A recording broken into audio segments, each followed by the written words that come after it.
শুনুন সম্রাট, আপনি কোটি কোটি টাকার মালিক হতে পারেন, কিন্তু এই বৃন্দাবনকে সাজানোর মতো কোনো ঐশ্বর্য আপনার নাই। তা আপনার যখন ইচ্ছা হয়েছে, বলুন আপনি কি করবেন? বৃন্দাবনকে সাজাবেন তো? ঠিক আছে, চলুন, এই আমার সাথে চলুন। এই যে দেখছেন কেশিঘাট, এই কেশিঘাটের পাশে এই যমুনার ঘাটটি ভেঙে গিয়েছে, তা আপনি এই ঘাটটি তাহলে বাঁধিয়ে দিন। এই ছোট কাজ।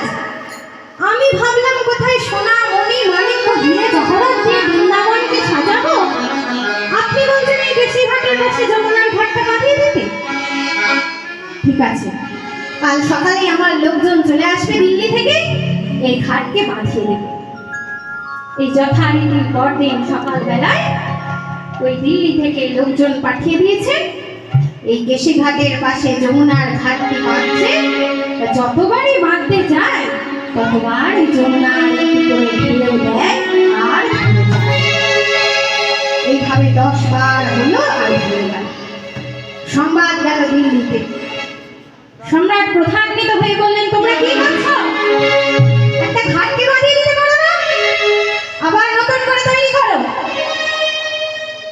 এই তারপর দিন আবার লোকজন পাঠালেন, সেই একটি রাত মাত্রই ঘাটটি টিকল।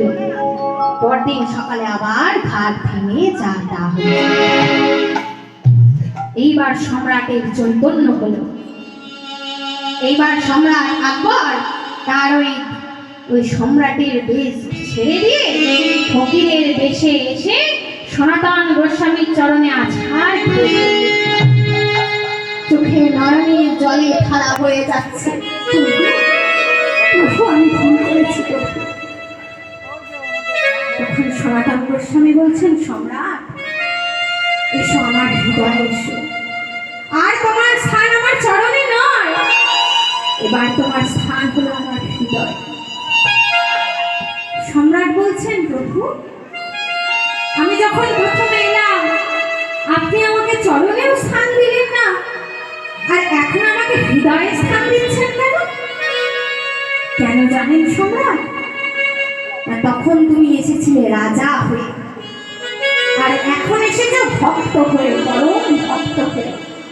এই যে তোমার নয়নে যে নয়ন ধারা, এই অশ্রু, এই শোকাশ্রু নয়, এই আনন্দাশ্রু নয়, এ হলো প্রেমাশ্রু।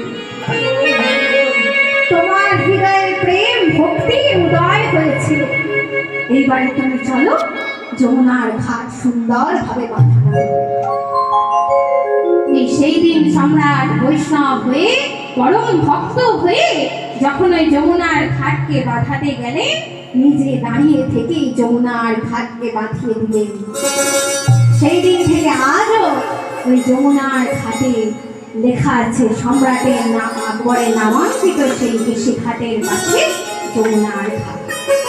তা সেই দিন থেকে প্রমাণিত হলো কি, রাজা নয়, ওই জগতের শ্রেষ্ঠ হলো বৈষ্ণব। তাই শাস্ত্র বললেন কি, বৈষ্ণবের পদধূলি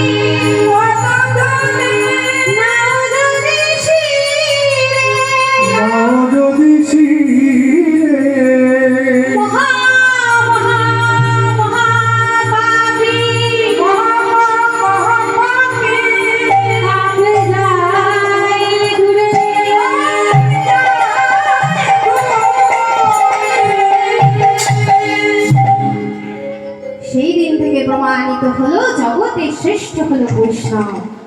ওর হরি আমার শুধুমাত্র হিন্দুদেরকে হরিনাম বিতরণ করেছিলেন তা না, মুসলিমদেরকেও সেই হরিনাম প্রেম বিতরণ করলেন। এই সম্রাট আকবর হয়ে গেলেন পরম বৈষ্ণব।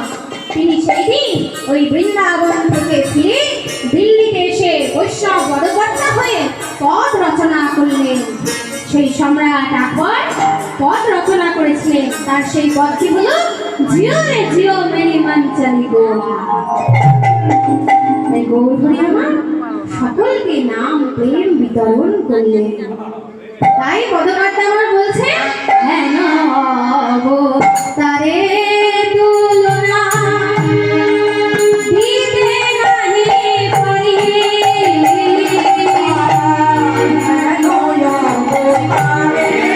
Oh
কলির জীবকে শিক্ষা দিলেন যে হরিনাম কৃষ্ণ নাম ছাড়া গতি নাই, গতি নাই।